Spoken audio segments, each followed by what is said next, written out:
Ajmeri 24 TV. Subscribe now. কোরআনের নাম কে রেখেছেন? আরো জোরে বলতে হবে। আল্লাহ রাব্বুল আলামিন নিজেই কোরআনের নাম রাখতে গিয়া বললেন, ইন্নাহু লাকুরআনুন কারীম। এটি হচ্ছে সম্মানিত রবের একটি কালাম, এটি সম্মানিত কিতাব। এটি এমন একটি কিতাব, এই কিতাব শুধু দুনিয়ার কথা বলে না, এই কিতাব শুধু মানুষের ব্যক্তি জীবন নিয়ে কথা বলে না। এটি একদিকে বিজ্ঞানের কিতাব, আরেকদিকে এটা ভূগোলের কিতাব, আরেকদিকে এটা রাষ্ট্রের কিতাব, আরেকদিকে হলো এটা আইনের কিতাব। এখানে রয়েছে জুলজি, রয়েছে ফিলোসফি, রয়েছে কেমিস্ট্রি, রয়েছে বায়োকেমিস্ট্রি, রয়েছে ইকোনমিক্স, রয়েছে ব্যাংকিং খাতের যাবতীয় বক্তব্য, রয়েছে মানুষের জন্ম থেকে মৃত্যু পর্যন্ত, আর রান্নাঘর থেকে বঙ্গভবন পর্যন্ত যা দরকার সব বিষয়ে আল্লাহ পাক খুলে খুলে কোরআনে সব কথা বয়ান করে দিয়েছে। কোরআন শুধু, আমি কোরআন বুঝাচ্ছি, কোরআন শুধু নামাজের কথা বলে নাই, কোরআন শুধু রোজার কথা বলে নাই, কোরআন শুধু হজ যাকাতের কথা বলে নাই, কোরআন শুধু আব্বা আম্মার খেদমতের কথাই বলে নাই, বরং কোরআন কি বলল? আল্লাহ রাব্বুল আলামিন বলেন, ওয়ানাজ্জালনা আলাইকাল কিতাবা তিবয়ানান লিকুল্লি শাই। আমার আল্লাহ পাক বলে, নবী গো, মানুষের জীবনে যা দরকার আমি আল্লাহ পাক খুলে খুলে কোরআনে সব বয়ান করে দিয়েছি। এই কোরআনের শুরুতে যে সূরার নাম আছে, এই সূরার নাম কি? বাকারা। কি নাম? ফাতিহার পরে বাকারা, 2 নম্বর সূরা। বাকারা মানে কি? গাভী, গরু। কোরআনের শেষ সূরার নাম কি? আমাদের সবাইকে নিয়া, নারী পুরুষকে নিয়া একটা সূরা আল্লাহ দিয়েছেন, শেষ সূরা, এটা নাম হচ্ছে সূরাতুন নাস। কি নাম? নাস মানে কি? মানুষ। নাস মানে কি? আরো জোরে বলেন। মানুষ। ঠাস করে জবাব দিবেন। এখনো কি কথা বলতে ভয় লাগে? কথা বলতে ভয় লাগে? 15 বছর ভয় করেছেন, আমাকে গলা টিপ্পা ধরছে, কথা বলতে পারি নাই। এখন কথা বলার সুযোগ কে করে দিয়েছেন? তাও কয় না, কে করে দিয়েছেন? কথা বলতে হবে। মহিলাদের আওয়াজ আসবে না, আর আপনাদের আওয়াজ চলে যাবে আরশে আজিমে। রাজি আছেন না? তো কোরআনের মধ্যে আমাদের নামে সূরা আছে, সূরাতুন নাস, মানে মানুষ। মানুষ বলতে আমরা বলতে শুধু মুসলমান না, হিন্দু, খ্রিস্টান, বৌদ্ধ, পারসিক, জারদাস, ইহুদি, খ্রিস্টান, সাদা, কালো, African, European, Canadian, American, Pakistan, সারা ওয়ার্ল্ডের সকল ধর্ম বর্ণ নির্বিশেষে সবাই হচ্ছে মানুষ। সবাই কি? মানুষ। এই মানুষের নামে আল্লাহ সূরা দিয়েছেন সূরাতুন নাস। এবার আসেন আমাদের পর্দার আড়ালে যারা পর্দার ভিতর থেকে কোরআন শুনছেন, ওনারা হচ্ছেন আমাদের মা, ওনারা হচ্ছেন আমাদের বোন, ওনারা হচ্ছেন আমাদের স্ত্রী।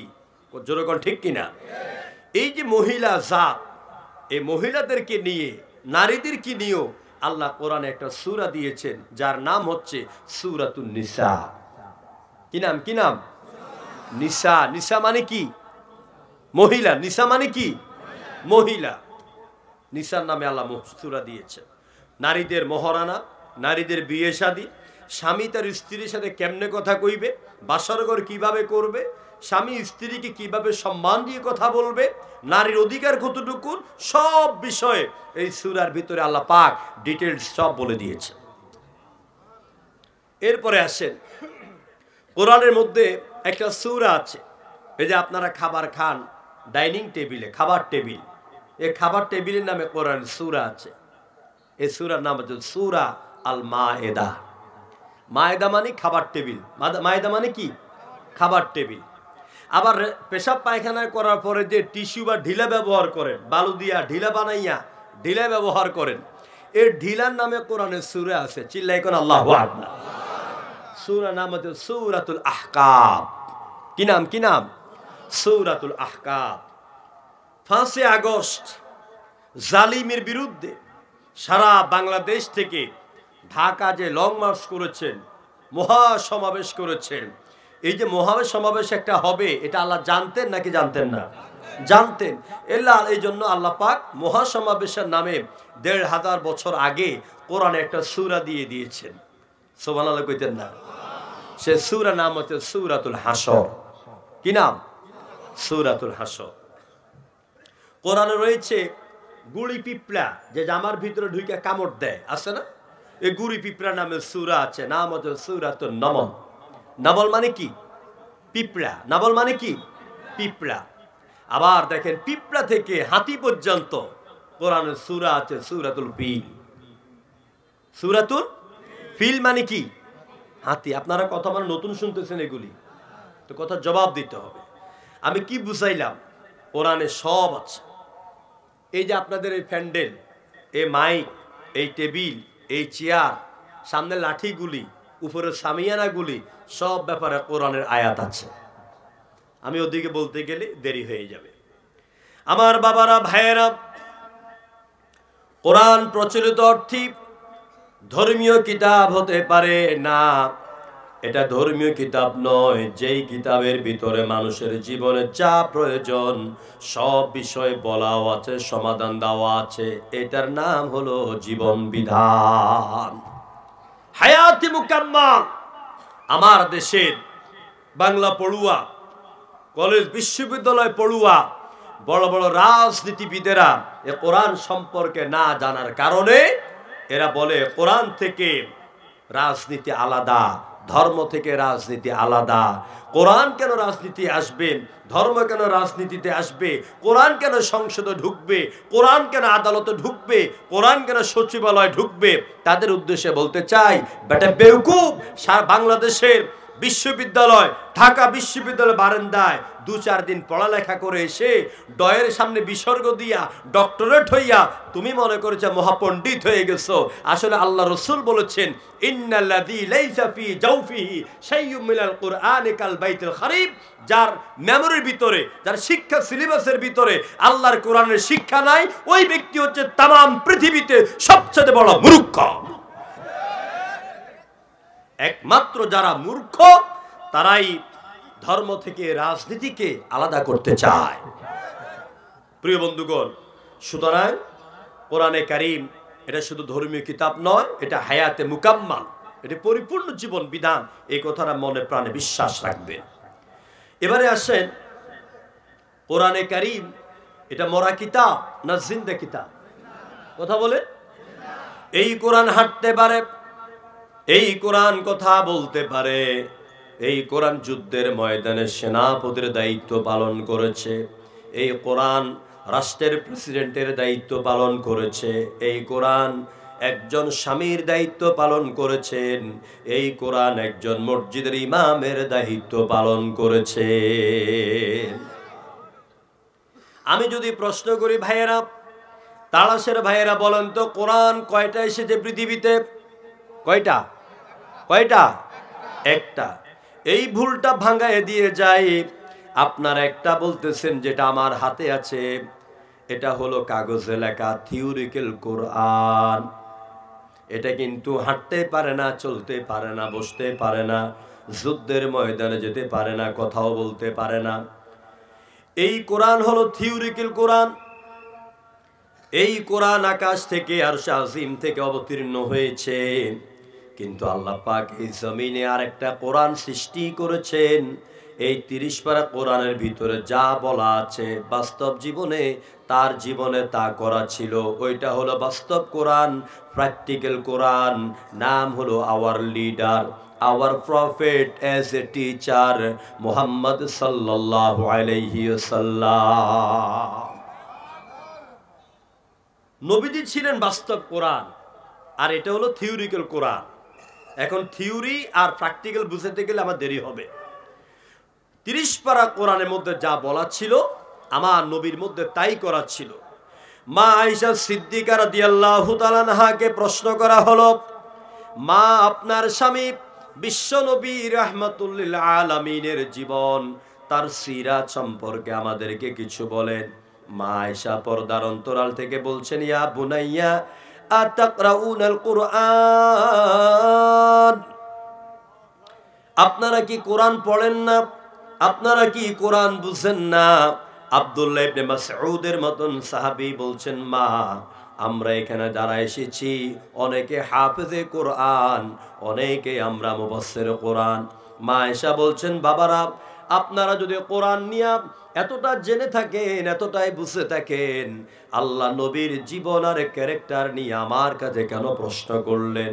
তবে একটা কথার জবাব দেব, আমার স্বামী বিশ্ব নবী তিনি যখন রাস্তা দিয়া হেঁটে যেতেন আমার কাছে মনে হতো যেন কানা খুলুকুহুল কোরআন, একটা জীবন্ত কোরআনের চরিত্রওয়ালা মানুষ হেঁটে যায়। আরো জোরে কর না সুবহানাল্লাহ। সুবহানাল্লাহ বলে নাকি কয়টা? হ্যাঁ, আরে মুসলমানে কত বড় বড় ওয়াজ শুনেন, কি শুনেন? সুবহানাল্লাহ এই শব্দটা কোরআনে আছে নাকি নেই? সুবহানাল্লাযী আসরা বিআবদিহি লাইলাম মিনাল মাসজিদিল হারাম। আবার অন্যান্য জায়গায় সুবহানাল্লাহ শব্দটি আরো অনেকবার আছে। এটা কোরআনের অক্ষর, কোরআনের আয়াত। আল্লাহ নবী কোরআন তেলাওয়াতের ফজিলতের ব্যাপারে বললেন, মান ক্বারাআ হারফাম মিন কিতাবিল্লাহি তাআলা ফালাহু আশার।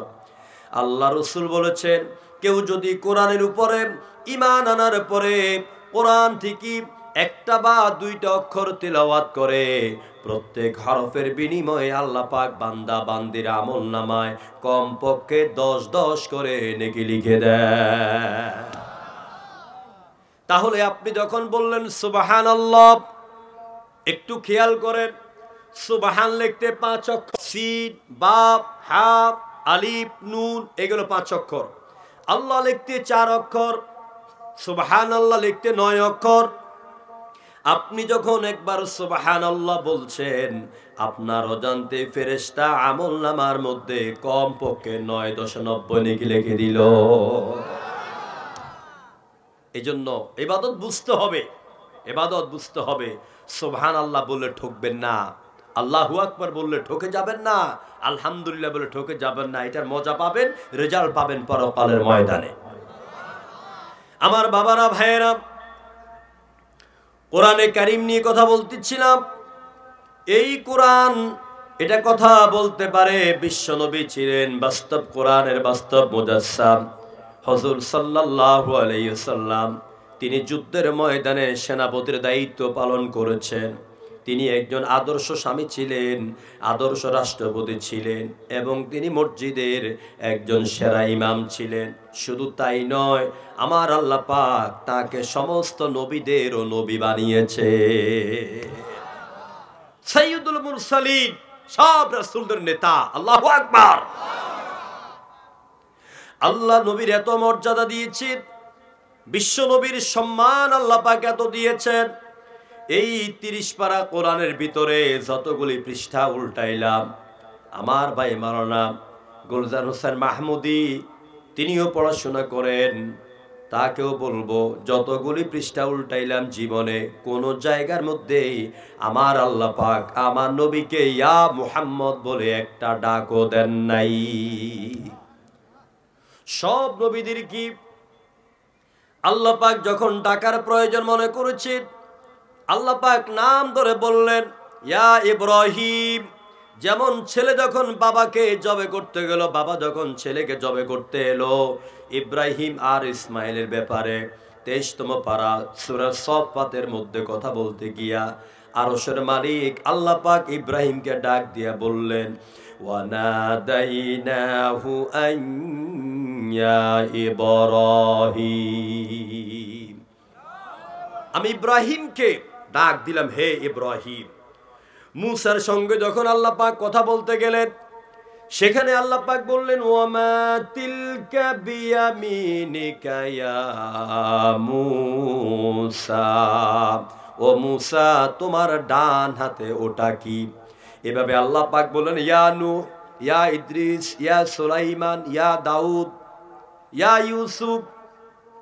সব নবীদেরকে আল্লাহ পাক নাম ধরে ধরে ডাক দিলেন, কিন্তু আমার আপনার প্রিয় নবী প্রিয় রাসূলকে আল্লাহ পাক যখন ডাক দিয়ে কথা বলতে গেলেন, আল্লাহ পাক নাম ধরে বললেন না, বরং বললেন ইয়া আইয়ুহান নাবিয়্যু ইন্না আরসালনাকা শাহিদাও ওয়া মুবাশশিরাও ওয়া নাযীরা। সুবহানাল্লাহ। ইয়া আইয়ুহান নবী, কি সুন্দর করে ডাক দিলেন। আবার বলছেন ইয়া আইয়ুহাল মুদ্দাসসির, হে চাদর আবৃত ব্যক্তি, তোমাকে পৃথিবীতে ঘুমাবার জন্য দুনিয়ার মধ্যে পাঠাই নাই। ইয়া আইয়ুহাল মুদ্দাসসির কুম ফাআউযির। এই অধপতিত সমাজ, এই অধপতিত সমাজ, এই পথহারা মানুষগুলিকে তুমি উঠো, তাদের সামনে আমি আল্লাহ পাকের তাওহীদের বাণী প্রচার করো। সারা আরবের মানুষগুলি চুরি ডাকাতি সন্ত্রাস রাহাজানি জেনা ব্যভিচার মিথ্যা কাটাকাটি মারামারি এমন এক কঠিন পর্যায়ে করতে করতে যখন তারা জাহান্নামের কিনারায় চলে এলো, আমার আল্লাহ পাক বলেন আমি আমার নবীকে পাঠাইলাম আর বললাম নবী গো, আপনি মানুষের হৃদয়কে মস্তিষ্ককে ব্রেনকে ধোলাই করার জন্য আগে মানুষের সামনে আপনি দাওয়াত দিয়ে দেন লা ইলাহা ইল্লাল্লাহু মুহাম্মাদুর রাসূলুল্লাহ। আল্লাহু আকবার। বিশ্ব নবীকে আল্লাহ পাক এমন মর্যাদা দিয়া দুনিয়ার মধ্যে পাঠালেন, নবীকে আল্লাহ পাক নাম ধরে কোথাও ডাক দেন নাই। সব নবীরা দোয়ার প্রয়োজন হলো আল্লাহর দরবারে হাত তুলেছেন। আমার নবীর কোনো কিছুর প্রয়োজন হলো আল্লাহর দরবারে হাত তোলার কোনো প্রয়োজন হয় নাই, শুধু মনে মনে কল্পনা করেছেন, আমার আল্লাহ পাক নবীর মনের খবর জেনে তা পূরণ করে দিয়েছে। আল্লাহ নবীকে আল্লাহ শুধু মর্যাদা দেন নাই, বিশ্ব নবীকে মর্যাদা দিয়েছেন কবি নজরুল ইসলাম। আল্লাহ তুমি কবি নজরুলের কবরকে জান্নাতের টুকরা বানায়া দাও। কোরআনের সূরা আল ইমরানের কুল ইন কুনতুম তুহিব্বুনাল্লাহ আয়াতের তাফসীর লিখতে গিয়ে, রাসূলের মর্যাদা দিতে গিয়ে কবি নজরুল লিখলেন, আল্লাহকে যে পাইতে চায় হাজরত কি ভালোবেসে, আরশে কুরসি লৌহ কলম না চাইতে পেয়েছে সে। কবি নজরুল বিশ্ব নবীর মর্যাদা দিতে গিয়ে আরো তিনি লিখলেন, ত্রিভুবনের প্রিয় মুহাম্মদ এলো রে দুনিয়ায়, আয় রে সাগর। জোরে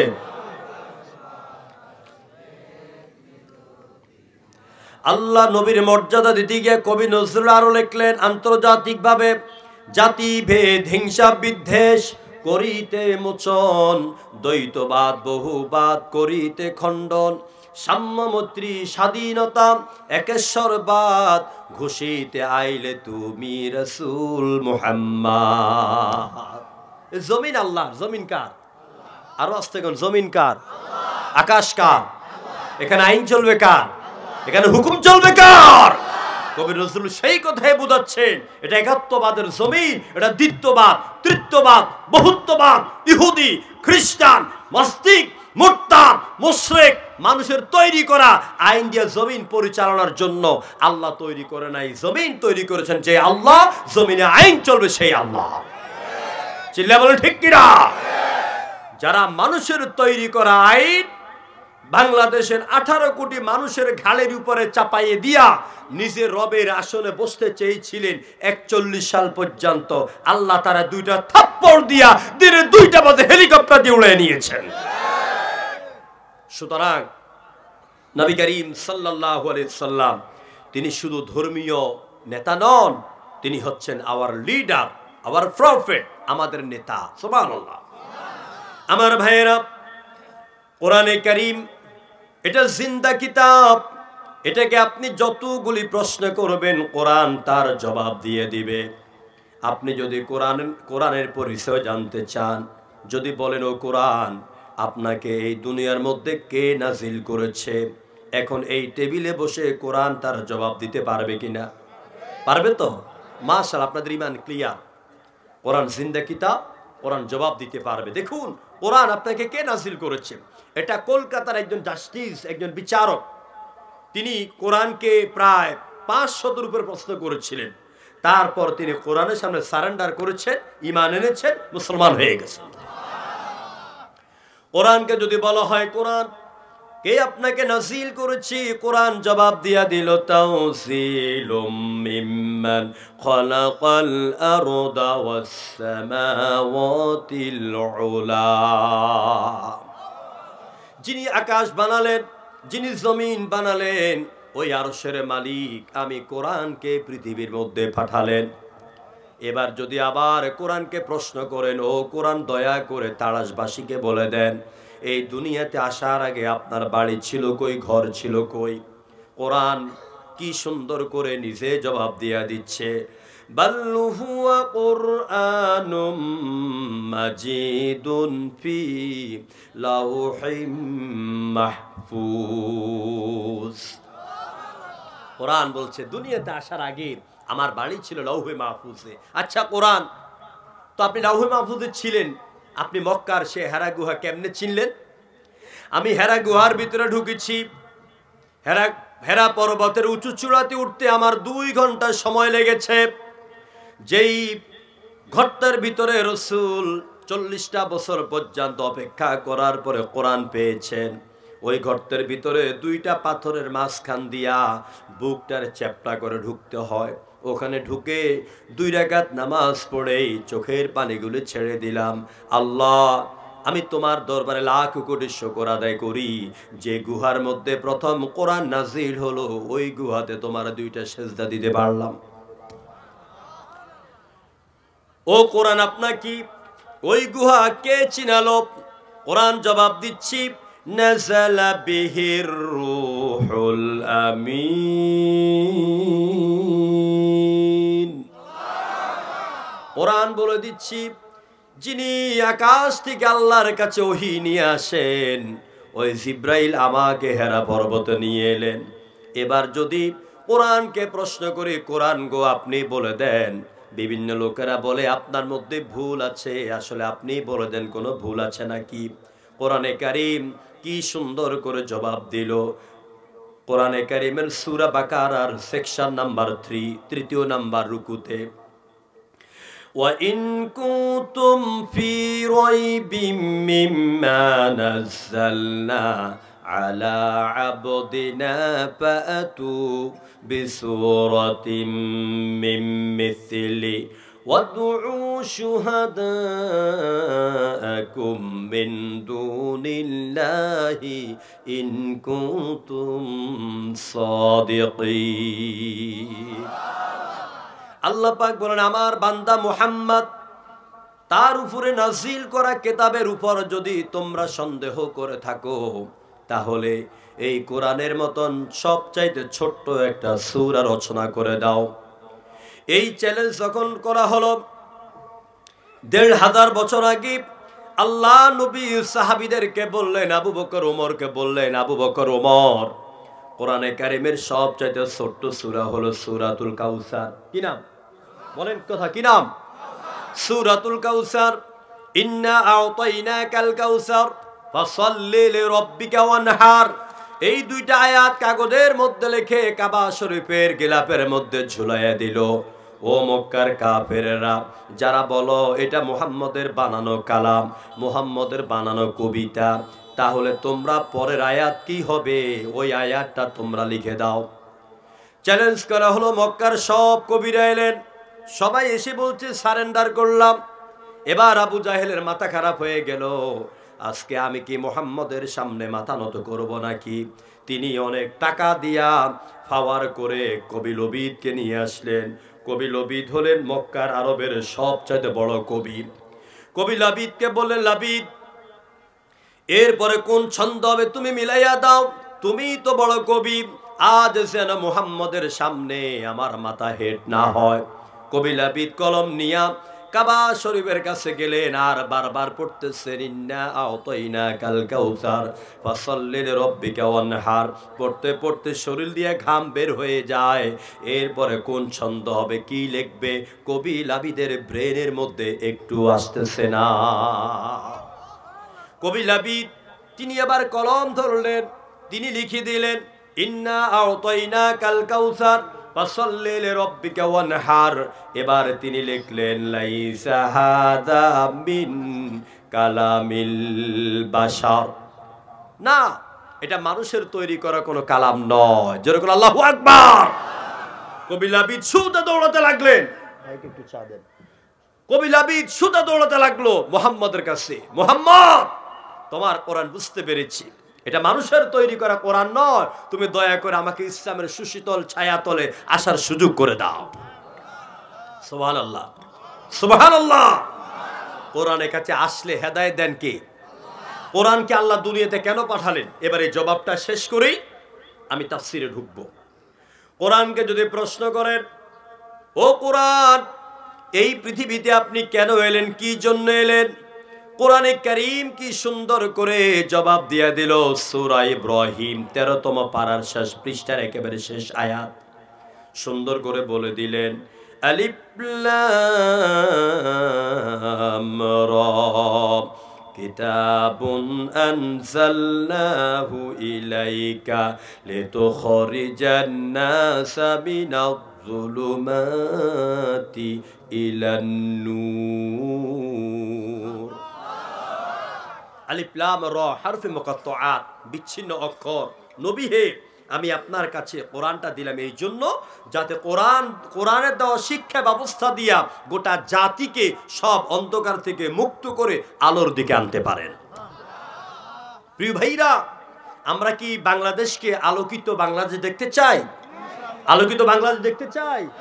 সেটা কি নাস্তিক্যবাদের শিক্ষার আলো না তাওহীদবাদী কোরআনের আলো? তাওহীদবাদী কোরআনের আলো। আমাদের দেশটাকে নাস্তিক বানাবার জন্য ওরা অনেক চেষ্টা করেছে। শরীফ থেকে শরীফা বানাইয়া এ দেশকে জেনা ব্যভিচারের একটা মাঠ ক্ষেত্র বানাবার চেষ্টা করেছিল। আমাদের মতন বক্তারা আমরা মাঠে মাঠে চিল্লাইছি, ফেসবুকে আপনারা প্রতিবাদ করেছেন। এই নাস্তিক্যবাদী আমেরিকা থেকে আমদানি করা শিক্ষা ব্যবস্থা বাংলাদেশে কায়েম হতে দেওয়া যাবে না। প্রিয় বন্ধুগণ, জালিম গিয়েছে, জালিমের আন্ডা বাচ্চা রয়ে গেছে। চিল্লাইগো ঠিক কিনা?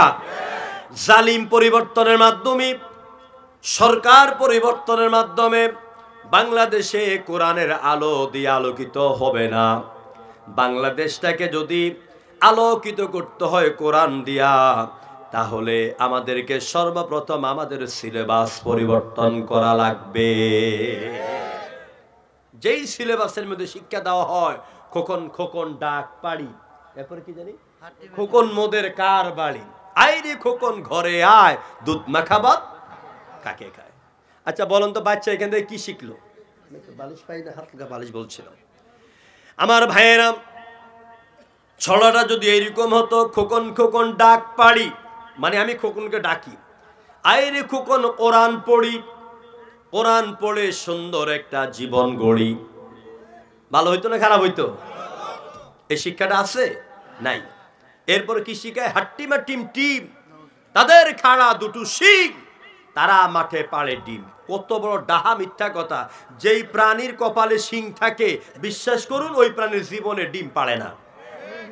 গরুকে ডিম পাড়ে? গরু ডিম পাড়ে? তাহলে কি শিখাচ্ছে? প্রিয় ভাইয়েরা, এই জন্য আমি বলি, আমার সরকার যারাই আসবে, শিক্ষা ব্যবস্থা পরিবর্তন করা লাগবে। আমাদের শিক্ষার ভিতরে কোরআনকে ঢুকাইয়া দিতে হবে। আমাদের শিক্ষা ব্যবস্থার ভিতরে বুখারী মুসলিমকে পাঠ পাঠ করে ঢুকাইয়া দিতে হবে। তাহলে এই জমিনে ওমরের মতন নেতা তৈরি হয়ে যাবে। আর যেই পর্যন্ত ওমরের উত্তরসূরি, ওমরের মতন নেতা সংসদে না যাবে, সচিবালয়ে না যাবে, পার্লামেন্টে না যাবে, আদালতে না যাবে, DC, SP, IB, army intelligence, police প্রধান, পুলিশ সুপার, যেই পর্যন্ত ওমর উত্তরসূরির মতো না হবে, এই পর্যন্ত বাংলাদেশে কোরআনের আলো দিয়া গোটা দেশকে আলোকিত করা যাবে না। আর করতে হলেই শিক্ষা ব্যবস্থার মধ্যে কোরআন হাদিস ঢুকাইতে হবে। ওমরের মতো নেতা আমাদের প্রয়োজন, ঠিক কিনা বলেন? দাও খোদা দাও আমায় আবার ওমরে দারাজে দিল, দাও আলীর মতন বীর সেনানি, আলীর মতন বীর সেনানি জাগাতে নিখিল, দাও খোদা দাও আমায় আবার ওমরে দারাজে দিল। আল্লাহু আকবার। এমন নেতা চাই কিনা আমরা? এমন নেতা যদি হয় তাহলে সংসদের প্রত্যেকটা টেবিল, প্রত্যেকটা মাইক, প্রত্যেকটা পিলার কোরআনের রঙে রঙিন হয়ে যাবে, আর 18 কোটি মানুষের ভাগ্য পরিবর্তন হয়ে যাবে। আর কোন জালিম এই দেশে আসবে না। জালিমকে তাড়াবার জন্য আর কোন মায়ের বুক খালি করা লাগবে না। চিল্লাই গো ঠিক কিনা? সবাই একটু জিকির করেন লা ইলাহা ইল্লাল্লাহ।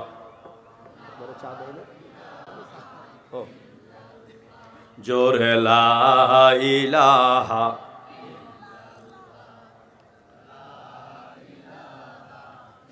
আর একটু জোরে পড়েন না, লা ইলাহা। জি ধন্যবাদ। নেই কেহু নেই আল্লাহ ছাড়া,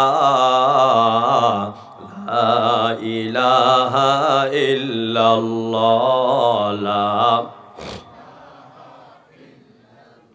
পাখির গানে গানে হাওয়ার তানে তানে ওই নামেরি পাই মহিমা, ওই নামেরি পাই মহিমা, হলেই আপন হারা লা ইলাহা ইল্লাল্লাহ।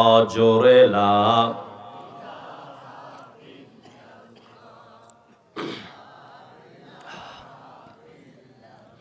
নদীর কল কলে ঢেউয়ের ছল চলে, ওই নামেরি গান শুনে মন, ওই নামেরি গান শুনে মন, ধেজে নীরব সারা লা ইলাহা ইল্লাল্লাহ। লা ইলাহা ইল্লাল্লাহু মুহাম্মাদুর সাল্লাল্লাহু। কষ্ট হচ্ছে আপনাদের? তাফসীর শুরু করব না উঠা বসা করবেন? উঠা বসা করেন না, আমরা কোরআন শুনতে এসেছি। এটা কিন্তু এখন আর খালি জমিন না, এটা কি? ক্বালা নবী সাল্লাল্লাহু আলাইহি ওয়াসাল্লাম মাজালিসুল ইলম হিয়া রাউদাতুম মিন রিয়াদিল জান্নাহ। যেখানে কোরআন হাদিসের আলোচনা করা হয় এটা সাধারণ মাঠ থাকে না, এটা আল্লাহর জান্নাতের টুকরায় পরিণত হয়ে যায়। মায়েরা আছেন এক জান্নাতের বাগানে, আপনারা আছেন আরেক জান্নাতের বাগানে। সবাই পড়েন আমার সাথে, আমরা বিতাড়িত মরদুদ শয়তান থেকে আল্লাহর কাছে আশ্রয় কামনা করব। সবাই পড়েন, আউযু বিল্লাহি মিনাশ শাইতানির রাজিম, বিসমিল্লাহির রহমানির রহিম। ইন্না ইয়াওমাল ফাসলি কানা মিকাতা, ইয়াওমা ইউনফাখু ফিস-সূরি ফাতা'তুনা আফওয়াজা, وفتحت السماء فكانت أبوابا، وسيرت الجبال فكانت سرابا، إن جهنم كانت مرصادا، للطاغين مآبا لابثين فيها أحقابا। صدق الله العظيم। প্রিয় ভাইরা, সূরা আন-নাবা কোরআনে কারীমের একেবারে শেষ পারা, ৩০তম পারা, রয়েছে ৪০টি আয়াত, ২টি রুকু। সূরাটি অবতীর্ণ হয়েছে মক্কা আল মুকাররমায়। গোটা কোরআনে আপনারা দেখবেন দুই প্রকারের সূরা আছে, একটা হচ্ছে মাক্কি, একটি হচ্ছে মাদানী। মাক্কি সূরার বৈশিষ্ট্য হচ্ছে এখানে তাওহীদ, রিসালাত, আখিরাতের ব্যাপারে কথা বলা হয়েছে। এগুলো আকারে ছোট। হুজুরের নবুয়তের শুরু থেকে হিজরতের আগ পর্যন্ত যে সূরাগুলি নাজিল হয়েছে এগুলিকে বলা হয় মাক্কি সূরা। আর হুজুরের হিজরতের পর থেকে ইন্তেকাল পর্যন্ত যে আয়াত, যে সূরা নাজিল হয়েছে ওগুলিকে বলা হয় মাদানী সূরা। এই সূরার ভিতর রয়েছে সমাজ, ব্যক্তি, রাষ্ট্র, সমাজনীতি, অর্থনীতি, রাজনীতি, যুদ্ধনীতি, বন্ধুনীতি, স্বরাষ্ট্রনীতি, শিক্ষানীতি, আইন নীতি, কৃষি নীতি, বিবাহ নীতি, যত নীতি আছে সব নীতির কথা মাদানী সূরার ভিতরে আল্লাহ পাক ব্যাপকভাবে বিস্তারভাবে বর্ণনা করেছেন। সুবহানাল্লাহ। এগুলি আকারে লম্বা, যেমন সূরা আল বাকারা 286 আয়াত এই সূরার মধ্যে রয়েছে। তা আমি সূরা নাবা এর 17 এবং 17 থেকে 23 নং আয়াত পর্যন্ত এই আয়াতগুলি আপনাদের খেদমতে তেলাওয়াত করেছি। এই জন্য এই আয়াতগুলির ভিতরে আল্লাহ পাক কিয়ামতের কথা, জাহান্নামের কথা, কিয়ামতের বিভীষিকাময় দৃশ্যের কথা, পরকালের কথা আল্লাহ পাক আলোচনা করেছেন। আমি ইচ্ছে করলে আপনাদের সামনে এমন ওয়াজ করব, আপনারা তাকবীর দিতে দিতে, ঘামতে ঘামতে, চিল্লাতে চিল্লাতে গলা ফেটে যাবে। কিন্তু সেই আলোচনাই আমাদের জন্য একেবারে সঠিক নয়। বরং আগে আমরা যদি ব্যক্তি পরিবর্তন হই, পরিবার পরিবর্তন হয়, সমাজ পরিবর্তন হয়, আল্লাহকে যদি আমরা ভয় করে চলতে পারি, চরিত্র ভালো হয়ে যায়, আল্লাহ রহমতে আগামী দিনে বাংলাদেশটা হবে কোরআনের বাংলাদেশ। আজ আমাদের সমাজে চুরি, ডাকাতি, সন্ত্রাস, হাইজাক, ওজনে কম দেওয়া, মিথ্যা কথা বলা, যৌতুক প্রথা, নারীদের উপর অত্যাচার, স্বামী স্ত্রীকে ঘরে দাসীর মতন ব্যবহার করে, জনগণ ঠিক কিনা? সব জায়গার মধ্যে চলছে এমন কাজ, জায়গা দখল, জমি দখল, বাস স্টেশন দখল, দোকান দখল, মাঠ দখল। এই দখলদারিত্ব যারা করেন সাবধান হয়ে যান। এক দখলদারিত্বদেরকে আমরা বুকে রক্ত দিয়ে বিদায় করেছি। আবার যদি নতুন করে কেউ এইরকম চিন্তা করে, তাদেরকে ফটাইতে, পাঠাইতে, ওদেরকে তাড়াইতে আমাদের 1 ঘন্টা সময় লাগবে না। আমরা গড়তে চাই একটা কোরআনের বাংলাদেশ। চিল্লাই এখন ঠিক কিনা? কোরআনের বাংলাদেশ গড়তে চাই। সেজন্য আমরা যে কাজগুলি করছি, মিথ্যা কথা বলি, চুরি করি, যা যা করি, আমাদের অন্তরে মোটেও পরকালের ভয় নাই, চিন্তা নাই। আমরা আল্লাহর কাছে নিজের জীবনের কর্মের জবাবদেহি করতে হবে, এইরকম চিন্তাগুলি আমাদের মধ্যে লালিত হয় না বলেই আমরা যখন তখন যেই কোনো মহা পাপে জড়িত হয়ে যাচ্ছি। প্রিয় বন্ধুগণ, এই জন্য আমি এই পরকাল নিয়ে আপনাদের সামনে কথা বলবো। কিছু মেহমান আসতেছেন, আমাদের বসার ব্যবস্থা করে দেন। আমার ভাইয়েরা, কথা বলতে হবে, ধীরে ধীরে বুঝতে হবে। বক্তা শুধু চিল্লাইয়া যাবে, আপনারা বুঝবেন না, এই ওয়াজের কোনো দাম নাই। সবাই একটু জিকির করেন, সুবহানাল্লাহ ওয়ালহামদুলিল্লাহ লা ইলাহা।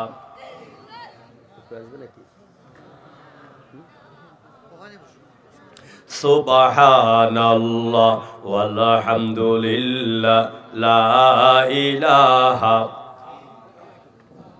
আমরা আমাদের মেহমানকে স্বাগত জানাচ্ছি, এলাকার শ্রদ্ধেয় ব্যক্তিত্ব। আল্লাহ পাক তাদেরকে কিছুক্ষণ সময় বসে কোরআন শোনার তৌফিক দিয়ে দাও, জনগণ আমিন। কোরআন তো সবার জন্য নাকি? কোরআন সবার জন্য। ঠান্ডা মাথায় শুনুন। আমি যে আয়াতগুলি তেলাওয়াত করেছি, অনুবাদ শুনুন মন দিয়া। মা বোনেরা, পারস্পরিক কথা বলবেন না, খুব হৃদয় দিয়ে শুনুন। ইরশাদ হচ্ছে, ইন্না ইয়াউমাল ফাসলি কানা মিকাতা। নিশ্চয়ই মানুষের জাগতিক জীবনের সকল মানুষের সকল কর্মের ফায়সালার জন্য একটা সুনির্দিষ্ট দিন আছে, জোরে কোন সুবহানাল্লাহ। সেই দিন কোনটা? ইয়াউমা ইউনফাখু ফিস-সূরি ফাতাতুনা আফওয়াজা। ওই ফায়সালার দিন সংগঠিত হওয়ার আগে হযরতে ইসরাফিলকে আল্লাহ পাক দ্বিতীয়বার আবার তৈরি করবেন, বলবেন ইসরাফিল সিংহার মধ্যে তুমি ফু দাও। ইসরাফিল সিংহার মধ্যে ফু দিবে, আর মানুষগুলি কবর থেকে পিঁপড়ার মতন বর্ষাকালের মাটির নিচে কেঁচোর মতন বেরোতে থাকবে, দলে দলে তারা আসতে থাকবে। وفتحت السماء فكانت أبوابا,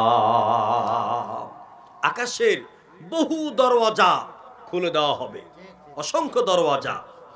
وسيرت الجبال فكانت سرابا, আর বড় বড় গগনচুম্বী ওই পর্বতরাজিগুলি সব মরচিকার মতন দৌড়াতে থাকবে, উঠতে থাকবে।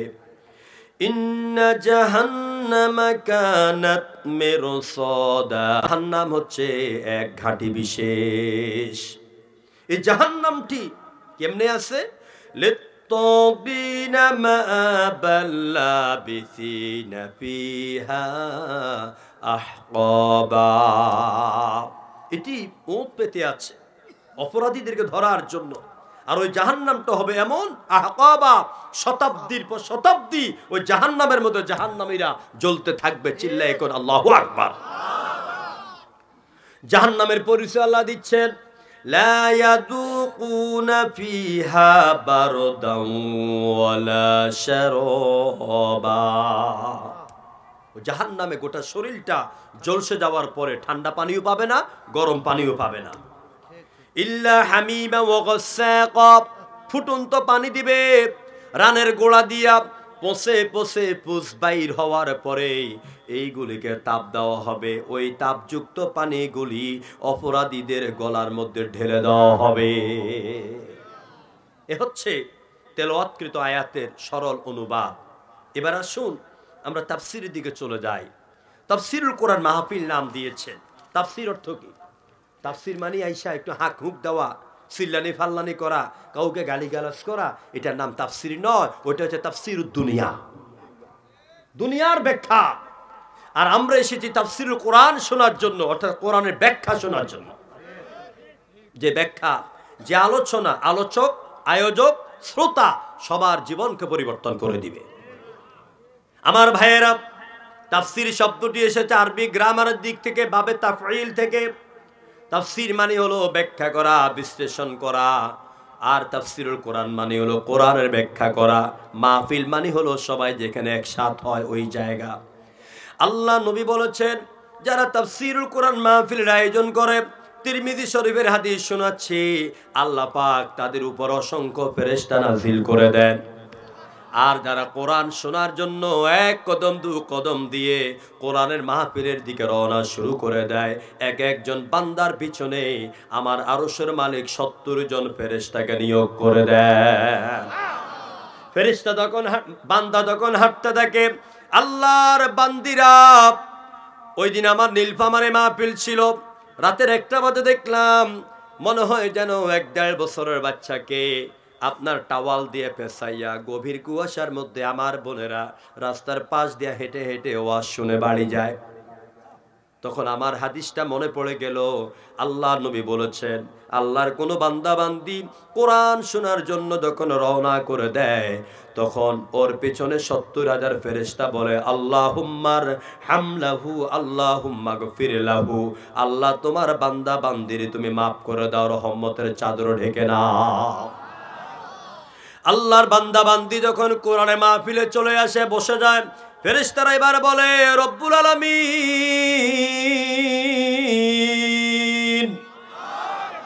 তোমার বান্দা বান্দি কোরআনের মাহফিলে বসে গেল, এখন আমাদের কাজ কি, এখন আমাদের দায়িত্ব কি? আমার আল্লাহ পাক বলে, আমার ফেরেশতারা, আমার বান্দা বান্দি যতক্ষণ পর্যন্ত এখানে বসে বসে কোরআন হাদিস শুনবেই, প্রত্যেকটা শব্দের বিনিময়ে ওদের আমল নামায় তুমি নেকি লিখতে থাকো। তাহলে যারা এসেছেন তারা কি লাভের মধ্যে আছে না ক্ষতির মধ্যে আছেন? লাভের মধ্যে আছি। আমার প্রায় ভাইয়েরা, সুতরাং আমরা কোরআন থেকে আলোচনা করব। আমি যে আয়াতগুলি আপনাদের সামনে তেলাওয়াত করেছি, প্রত্যেকটা আয়াতের আলোকে যদি ধারাবাহিক বিজ্ঞান দিয়ে, দর্শন দিয়ে, ভূগোল দিয়ে, ফিলোসফি দিয়ে, যদি মহাশূন্য দিয়ে, black hole, milk way, Galaxy, সৌরজগৎ দিয়ে যদি আলোচনা করতে যাই, একদিনের তাফসিরে পেট ভরবে না, আর একদিনে শেষও করা যাবে না। এই পৃথিবীতে কোরআনের কথা বলেছেন অসংখ্য মনীষীরা, কোরআনের তাফসির লিখেছেন অসংখ্য বড় বড় মুফাসসিরেরা। তাফসিরে রুহুল মাআনি 40 খণ্ড। কয় খণ্ড? 40 খণ্ড। কিন্তু তিনি বলতে পারেন নাই আমি কোরআনে তাফসির করে শেষ করে ফেলেছি। বাংলাদেশে এবং গোটা দুনিয়াতে তাফসিরের ময়দানে, তাফসিরের মঞ্চের সম্রাট, অসংখ্য অগণিত আলেমের মাথার মুকুট, যিনি 50 বছর ধরে কোরআনের কথা বলেছেন, যার কণ্ঠে কোরআন শোনার জন্য যেন আকাশের পাখি পর্যন্ত নিথর হয়ে যেত। 50 বছর তাফসির করার পরে তিনি কিন্তু এই কথা বলে যান নাই আমি কোরআনে তাফসির শেষ করে ফেলেছি। এই কথা দুনিয়ার কেউ বলতে পারবে না, কারণ আমার আল্লাহ পাক বলেন, আমার আরশের মালিক কোরআনের প্রশংসা করতে গিয়ে বললেন, নবী আপনি আমার কোরআন সম্পর্কে বিশ্ববাসীকে ধারণা দেন। আল্লাউ কানাল বাহরু মিদাদাল লিকালিমাতি রাব্বি লানাফিদাল বাহরু قبل أن تنفد كلمات ربي ولو جئنا بمثله مددا। ও নবী আপনি বলে দেন, আমার রবের কথাগুলি কি লেখার জন্য, বলার জন্য, এক্সপ্লেইন করার জন্য, ব্যাখ্যা করার জন্য তাম পৃথিবীর আটলান্টিক মহাসাগর, ভারত মহাসাগর, প্রশান্ত মহাসাগর, আরব সাগর, বঙ্গোপসাগর, 7 দরিয়ার পানিকে যদি কালি বানাইয়া, আর পৃথিবীর সব গাছগুলিকে দিয়া যদি কলম বানাইয়া আল্লাহর কালামের ব্যাখ্যা লেখা শুরু করে দেওয়া হয়, 7 দরিয়ার পানিরূপী কালি শেষ হয়ে যাবে, কিন্তু আল্লাহর কালামের ব্যাখ্যা লিখে আর বলে শেষ করা যাবে না। এ হচ্ছে সে কোরআন। কি কোরআন! কোরআনের প্রশংসা করেছেন আরব্য একজন কবি, that the best of the Arab writers has never succeed producing anything ইকুইলিটমেরি টু দ্য কোরআন। সেই কোরআন, যেই কোরআনের সমকক্ষ আরেকটা কিতাব রচনা করার মতন যোগ্যতা গোটা আরবের, গোটা দুনিয়ার কারো হয় নাই, ভবিষ্যৎ হবে না। এ হচ্ছে সে কোরআন। তো আল্লাহ পাক তিনি প্রথমত বলছেন, ইন্না ইয়াউমাল ফাসলি কানা মিকাতা। এই পৃথিবীতে আল্লাহ পাক আমাকে পাঠালেন, আপনাকে পাঠালেন, আল্লাহ পাক আমাদেরকে তার দায়িত্ব দিয়ে পাঠালেন। দায়িত্বগুলি কি? মা খালাকুতুল জিন্না ওয়াল ইনসা ইল্লা লিয়াবুদুন। আমি মানুষ এবং জিনকে বানাইলাম শুধুমাত্র কেবলমাত্র আমার গোলামির জন্য, আমার ইবাদতের জন্য। কিসের জন্য? আরো জোরে কর না, ইবাদতের জন্য। জোরে কর, কিসের জন্য? এখন লোকেরা ইবাদত বুঝে না।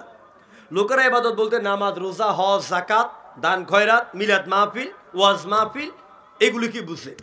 আসলে ইবাদত অর্থ কি?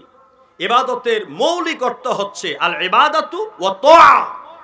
ইবাদতের মৌলিক অর্থ হচ্ছে আনুগত্য করা, হুকুম মানা, আইন মানা।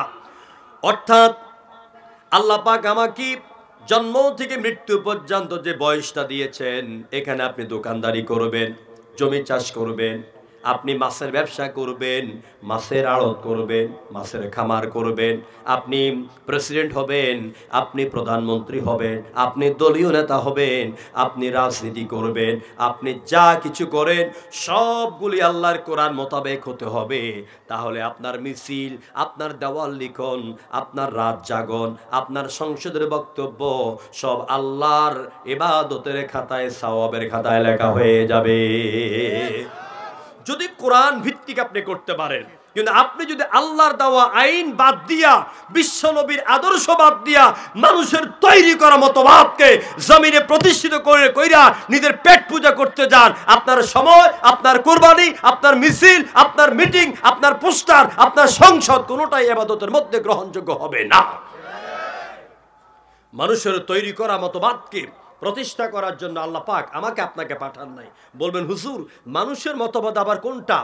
আল্লাহর দেওয়া মতবাদ হলো ইসলাম। জোরে বলেন কি? আরো জোরে বলেন কি? ইন্না দীনা ইনদাল্লাহিল ইসলাম, Islam is the complete code of life. ইসলাম হলো পরিপূর্ণ জীবন ব্যবস্থা। পেশাব পায়খানার ঢিলা কুলুপ থেকে শুরু করে ওই রাষ্ট্রপ্রধান পর্যন্ত যা আছে সবগুলির কথা আল্লাহ পাক ইসলামে বলে দিয়েছেন। এটার নাম হলো কমপ্লিট মুসলিম। এখানে হিন্দুদের কথা বলা হলো, বৌদ্ধদের কথা বলা হলো, পারসিকদের কথা বলা হলো, হিন্দুদের মন্দির রক্ষার কথা বলা হলো। হিন্দুদের দেবতাকে গালি দেওয়া যাবে না, তাদের মন্দির ভাঙ্গা যাবে না। কোরআনে আছে না নাই? আছে না নাই? আছে কয় ৬০ জনে, বাকিরা তো কোরআন পড়েন না, জানেন না, বলতেও পারেন না। আমার ভাইয়েরা, আল্লাহ পাক বলেন লাস তাসুবুল্লাযীনা ইয়াদউনা মিন দুনিল্লাহি ফায়াসুবুল্লাহা আদওয়াম বিগাইরি ইলম। যারা আল্লাহকে বাদ দিয়া বিভিন্ন প্রতিমার পূজা করে, ঈশ্বর ঈশ্বরী, পরমেশ্বর পরমেশ্বরী, ব্রহ্মা সাবিত্রী, কামদেব কামদেবী, নারায়ণ নারায়ণী, শিব দুর্গা, দেব দেবী, আছে না নাই? গড গডস গডেস, আছে না নাই? সব দেবতার পূজা করবে, তোমরা মুসলমান হয়ে তাদের দেবতাকে গালিগালাজ করবে না। সুবহানাল্লাহ কইতেন না? ইসলাম সাম্প্রদায়িক ধর্ম নয়, ইসলাম হচ্ছে সাম্প্রদায়িক সম্প্রীতির ধর্ম। আপনারা দেখতে পাচ্ছেন ওরা ভারতে আমাদের মসজিদগুলি ইতিমধ্যে বুলডোজার দিয়ে ভেঙে দিচ্ছে।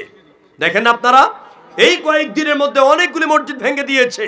ওরা আমাদের কোরআনের গায়ে আগুন দিয়েছে। কোরআন হাতে নিয়ে বলে আল্লাহর কসম, বাংলাদেশে কোনো মুসলমান কোনো হিন্দুদের মন্দিরে হাত দেয় নাই। এটা নাম হচ্ছে ইসলাম। আমার ভাইয়েরা, সুতরাং ইসলাম হলো পরিপূর্ণ জীবন ব্যবস্থা। আল্লাহ পাক কোরআনে কারিমে বলছেন ইসলামের মধ্যে সব আছে। ইন্না ইয়াউমাল ফাসলি কানা মিকাতা, আমি কিয়ামতের দিন মানুষের সব ব্যাপারে ফয়সালা করব।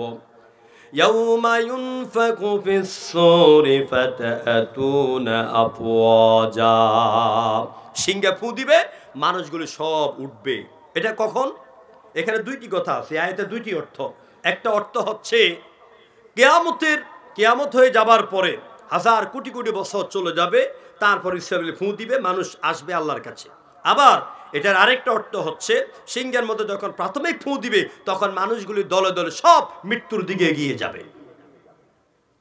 আমার বাবারা, ভাইয়েরা, এরপরে আল্লাহ পাক কিয়ামতের কঠিন দৃশ্যের অবতারণা করেছেন।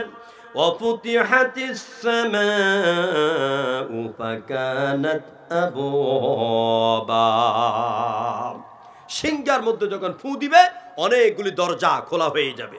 এখন আসুন আমি আপনাদের সামনে সেই কিয়ামতের বিভীষিকাময় দৃশ্যটা কেমন হবে, কিভাবে কিয়ামত শুরু হবে সেই বিষয়টা আলোচনা করব। শুনতে রাজি আছেন ইনশাআল্লাহ? কষ্ট হচ্ছে আপনাদের? কোরআনে কারিমে কোথাও আল্লাহ বলেছেন কিয়ামত, কোথাও বলেছেন নাবা। যেমন আম্মা ইয়াতাসাআলুন আনিন নাবাইল আযীম,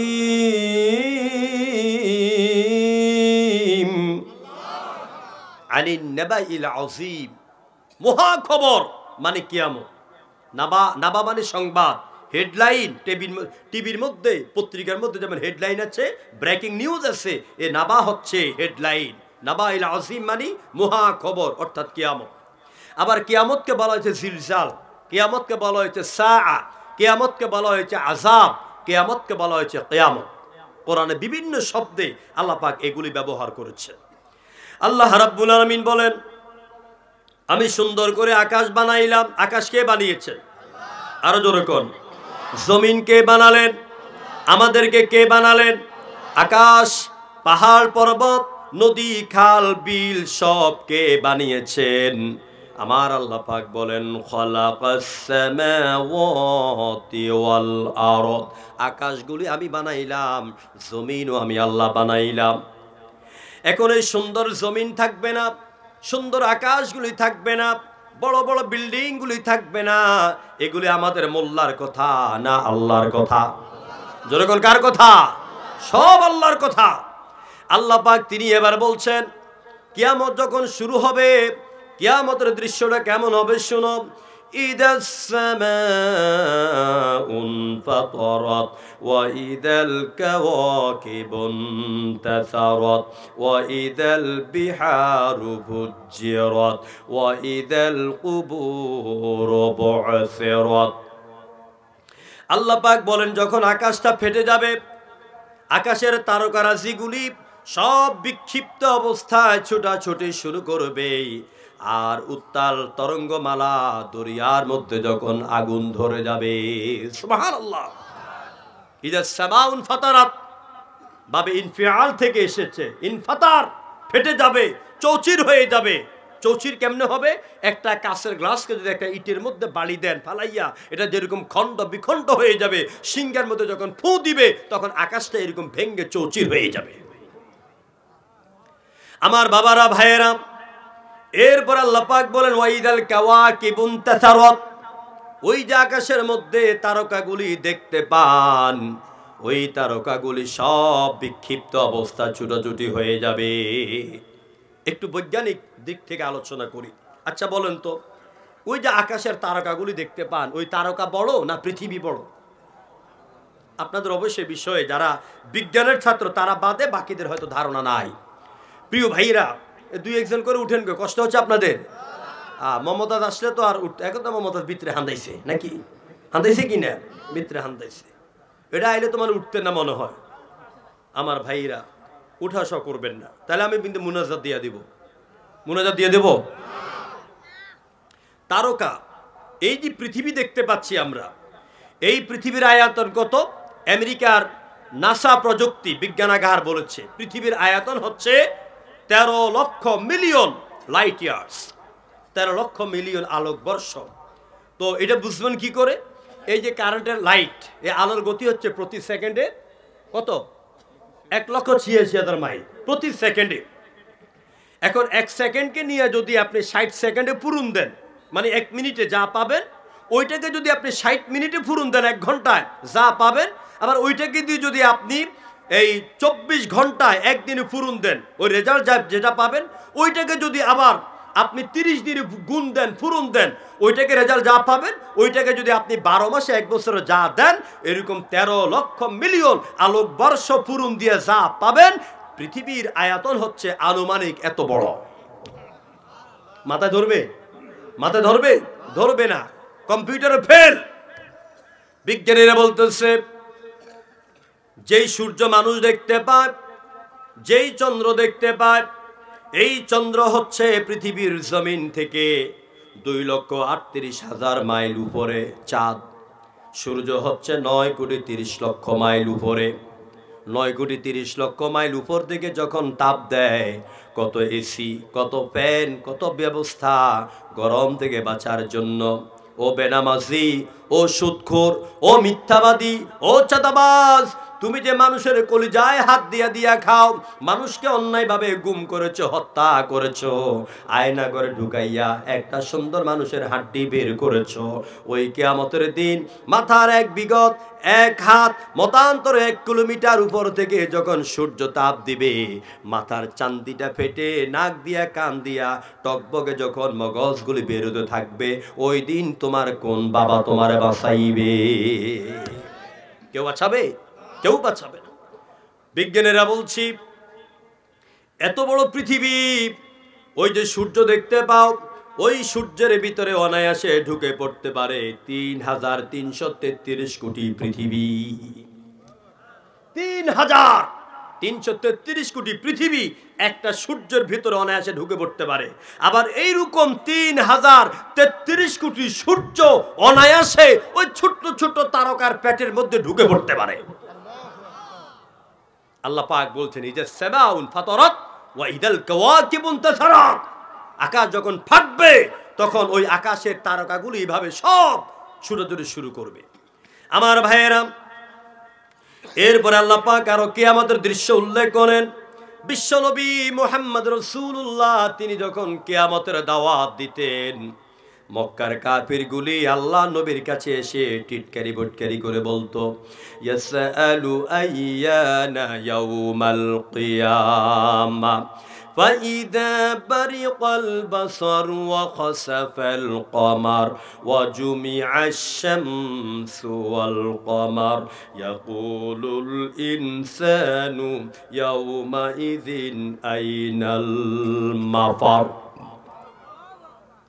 কোরআন দিয়ে বলছি না গল্প করতেছি কোরআন দিয়ে বলছি সারাক্ষণ শুধু কোরআন দিয়ে বলবেন ইনশাআল্লাহ রাজি আছেন তো আপনারা আমি গল্প গুজব করি না আমার ভাইয়েরা কাফেররা এসে প্রশ্ন করলো মুহাম্মদ জোরকন সাল্লাল্লাহু নবীর লাগে ভালোবাসা আছে তো জোরকন সাল্লাল্লাহু আলাইহি সাল্লাম পৃথিবীর ভালোবাসার জায়গা একটা মুহাম্মদ জোরকন কি নাম রাসূল আমারে ভালোবাসা রসুল আমার আলোর আশা রসুল আমার প্রেম বিরহের মূল আলোচনা রসুল আমার কাজে কর্মের অনুপ্রেরণা ঠিক কিনা বলেন কি রসুল আমার বন্ধুগণ আল্লাহ রাব্বুল আলামিন তার হাবিব যখন কিয়ামতের দাওয়াত দিতেন মক্কার কাফিররা এসে বলছে মুহাম্মদ তুমি প্রতিদিন বলো কিয়ামত আসবে বলো তো কিয়ামতের সিম্পটম কি কিয়ামতের নমুনা কি আল্লাহ নবী বলে দিলেন আল্লাহ পাক নবীকে বলতে বললেন নবী আপনি বলে দেন কিয়ামতের বড় আলামত গুলির মধ্যে একটা হচ্ছে ফাইদা বারিকাল বাসার মানুষের চোখ থাকবে চোখের আলো থাকবে না জোরে করে আল্লাহু আকবার ফাইদা বারিকাল বাসার ওয়া খাসাফাল কমার ওই আকাশের গায়ে চন্দ্র থাকবে কিন্তু চাঁদের আলো নিষ্প্রভ হয়ে যাবে ওয়াজুমিয়া আশ-শামসু ওয়াল কমার আর পশ্চিম দিগন্তে চন্দ্র সূর্য দুইটা একসাথে উঠবে মানুষ দেখবি মানুষ পাগল হয়ে যাবে মানুষ মাতোয়ারা হয়ে যাবে এমন সময় আল্লাহ পাক ইসরাফিলকে বলবেন ইসরাফিল এবার তুমি সিংহে ফু লাগাইয়া দাও ইসরাফিল সিংহের মধ্যে ফু দেবে চিকন স্বরে বাঁশির আওয়াজ বের হতে থাকবে কি সুন্দর বাঁশির আওয়াজ নারীরা পাগল হয়ে যাবে বাঁশির আওয়াজে মানুষ পাগল হয়ে যাবে যেই নারীরা ভাত রান্না করে গরুর দুধ দহন করে উঠান বাড়ি ঝাড়ু দেয় অফিসে চাকরি করে উকিল অ্যাডভোকেট সাহেব আদালতে জেরা করে ঠিক এমন সময় বাঁশির আওয়াজ মানুষের কানে কর্ণকুহুরে প্রবেশ করতে থাকবে ওই বাঁশির আওয়াজের প্রেমে পড়ে মানুষ দৌড়াতে থাকবে 10 তলা থেকে সিঁড়ি দিয়ে বাইয়া পড়বে এটা হুঁশ হারাইয়া ফেলবে লিফটের মধ্যে চলে যাবে গুতাগুতি লেগে যাবে সিঁড়ির উপর দিয়ে মানুষ একসাথে দৌড় দিবে কত মানুষ পড়ে মারা যাবে তাদের দৃষ্টি থাকবে লক্ষ্য থাকবে শুধু এই বাঁশি কে বাজায় তার কাছে যাওয়ার জন্য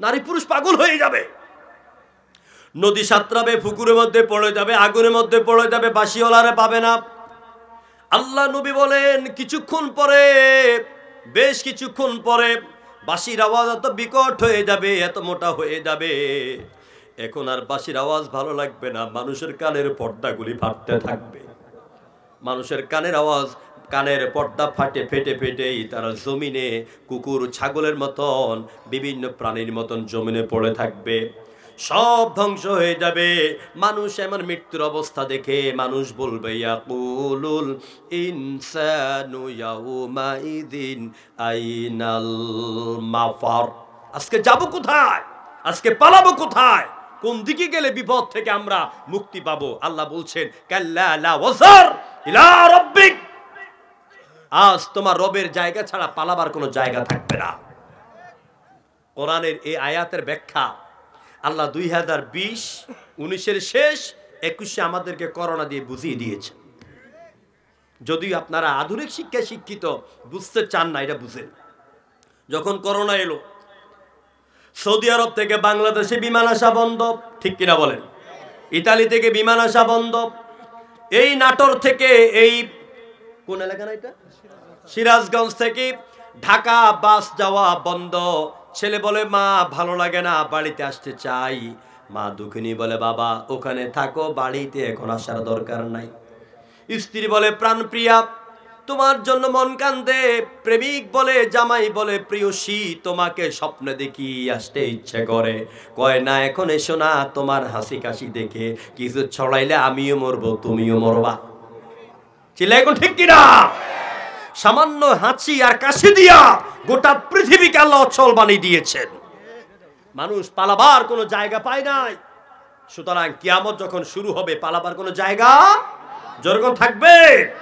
আমার ভাইয়েরা, অনেক লম্বা আলোচনা, আমি খুব সংক্ষেপে আপনাদেরকে একটা ধারণার দিকে নিয়ে যাব। আমার আল্লাহ পাক অন্যত্র বলেন এই কিয়ামত অবশ্যই হবে নাকি হবে না? ইন্না আযাবা রাব্বিকা লাওয়াকিউম মা লাহু মিন দাফির। ইন্না আযাবা রাব্বিক, নিশ্চয় এটা তোমার রবের আযাব। কিয়ামতটা কি আযাব? কার আযাব এটা? আল্লাহর আযাব। লাওয়াকি, এটা অবশ্যই সংগঠিত হবে। এই কিয়ামতকে রুখার মতন, এই কিয়ামতের প্রতিবাদ করার মতন ক্ষমতা দুনিয়াতে কারো আছে? জনগণ কারো আছে? কিন্তু কিয়ামতকে অনেকে অস্বীকার করেছে। আমার আল্লাহ পাক বলেন যারা কিয়ামতকে অস্বীকার করেছে তাদের ব্যাপারে আল্লাহ পাক বলেন বাল কাযাবু বিস-সাআতি ওয়া আ'তাদনা লিমান কাযাবা বিস-সাআতি সাঈরা। আল্লাহ পাক বলছেন কিয়ামতকে যারা অস্বীকার করে তাদের জন্য সাঈর নামক জাহান্নাম আমি আল্লাহ পাক রেখে দিয়েছে। জোরে কোন নাউযুবিল্লাহ। প্রিয় বন্ধুগণ, এই কিয়ামত হবে, এই পৃথিবী থেকে আমরা বিদায় নিব। আখিরাতের জীবনে আমাদের সবাইকে যেতে হবে, নারী হোক পুরুষ হোক সবাইকে যেতে হবে। এই দুনিয়ার চাইতে উত্তম জায়গা হচ্ছে আখিরাত। জনগণ কোনটা? আখিরাত। যদি আখিরাতের বাড়ি আমরা সাজায় নিতে পারি।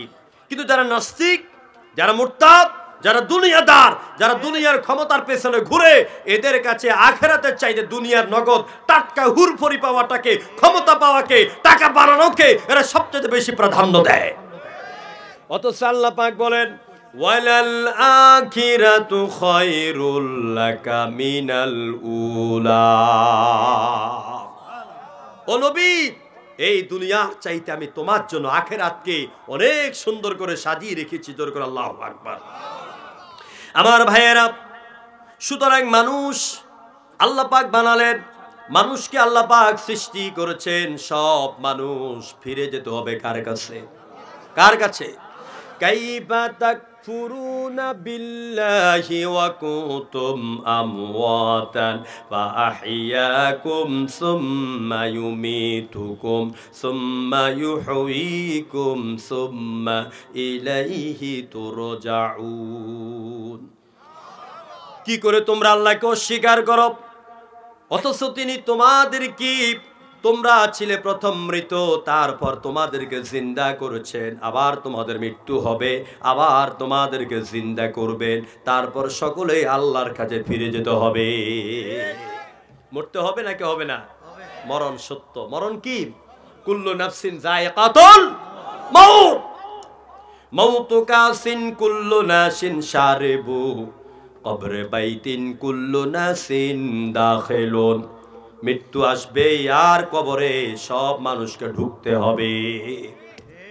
আল্লাহ পাক মৃত্যু সম্পর্কে নিশ্চয়তাবোধক আয়াত দিয়ে বুঝাচ্ছেন কুল ইন্নাল মাউতাল্লাযী তাফিরুনা মিনহু ফা ইন্নাহু মুলাকীকুম সুম্মা তুরাদ্দুন।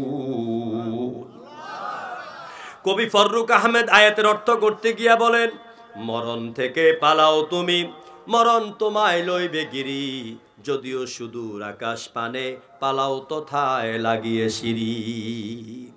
মৃত্যু থেকে পালাবার জন্য যা করবে মৃত্যু কিন্তু আপনাকে ছাড় দেবে না। দিবে?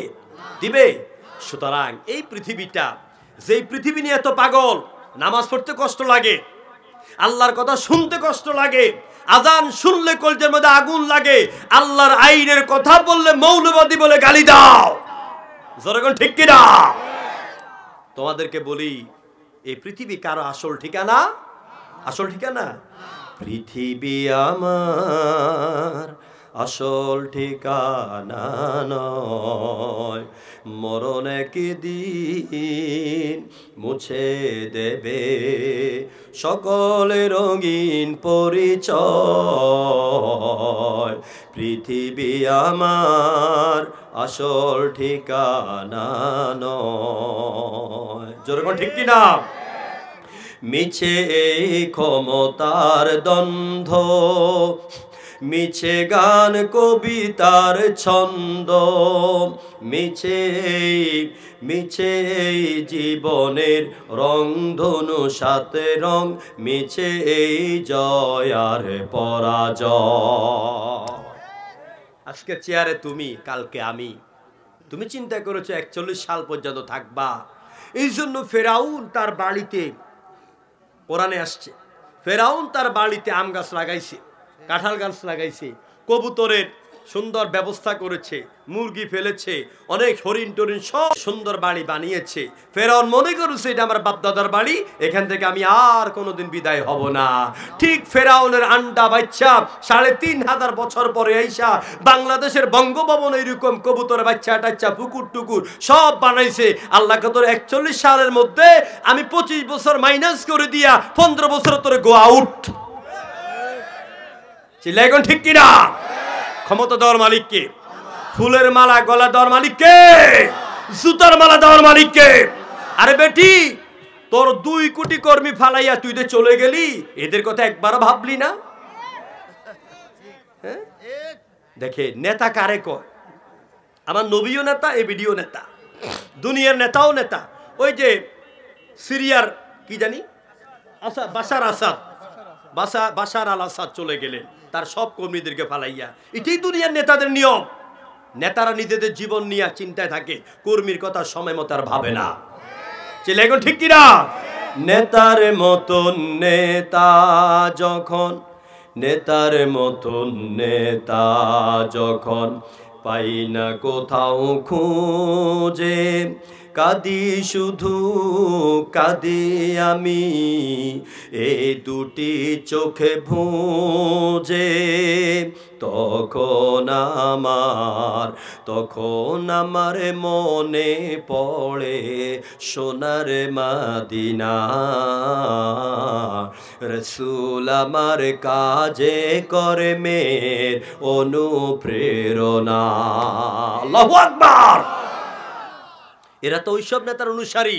Curl Marx, Lenin, Hume, Galileo, Copernicus, Kepler, Darwin, Hegel, Mao Tsetung, bird Anderson, এইসব নেতাদের প্রেতাত্মা তারা। এই জন্য ওই নেতাদের আদর্শ হলো দুনিয়া, আর আমার নেতার আদর্শ ছিল রব্বানা আতিনা ফিদ দুনিয়া ওয়া ফিল আখিরাতি হাসানা। আল্লাহ আমাকে দুনিয়ার অতটুকুন কল্যাণ দাও, যে কল্যাণ পাইয়া আমি আখিরাতের বাড়ি সাজাইতে পারবো। আমাকে অদ্দূর দাও, আমার হাজার হাজার কোটি টাকার আমাকে সিঙ্গাপুরে আমার ব্যাংক ব্যালেন্স বানাবার দরকার নাই। আমার ভাইয়েরা, যে কিয়ামতের কথা শুরু করলাম, অনেক কথা। কিয়ামতে আল্লাহ পাক আমাদেরকে জিন্দা করবেন, আল্লাহর কাছে আমরা ফিরে যাব। এই কথা দুনিয়ার সবাই বিশ্বাস করে না। যেরকম করে না। এরা কি বলে? ওরা বলে وقالوا أإذا متنا وكنا ترابا ورفاتا أإنا لمبعوثون। ওরা বলে وقالوا أإذا كنا عظاما ورفاتا أإنا لمبعوثون خلقا جديدا। সূরা বনী ইসরাঈলের আয়াত। এরা বলে আমরা মরে যাব, আমাদের হাড্ডিগুটি মাটির সঙ্গে আবার মিশে যাবে, আমাদেরকে নতুন করে আবার বানানো হবে। এটা বহু দূরের কথা। এটা কি? এটা কখনো সম্ভব না। আরেক আয়াতে বলছেন আইদা মিতনা ওয়া কুন্না তুরাবান যালিকা রাজউম বাঈদ, আমাদেরকে আবার নতুন করে বানাবে, এটা বহু দূরের কথা। তাই তারা কবি ওমর খাইয়ামের মুরিদ হইল। কবি ওমর খাইয়াম কি বলল? নগদ যা পাও হাত পেতে নাও, বাকির খাতায় শূন্য থাক, দূরের বাদ্য শুনে কি লাভ, তার মাঝে যে বেজায় ফাঁক। এই বেলা ভাই মদে খেয়ে নাও, কাল নিশীতের ভরসা কই, চাঁদনি জাগিবে যুগ যুগ ধরে, আমরা তো আর মদের বোতল ভাবো কই।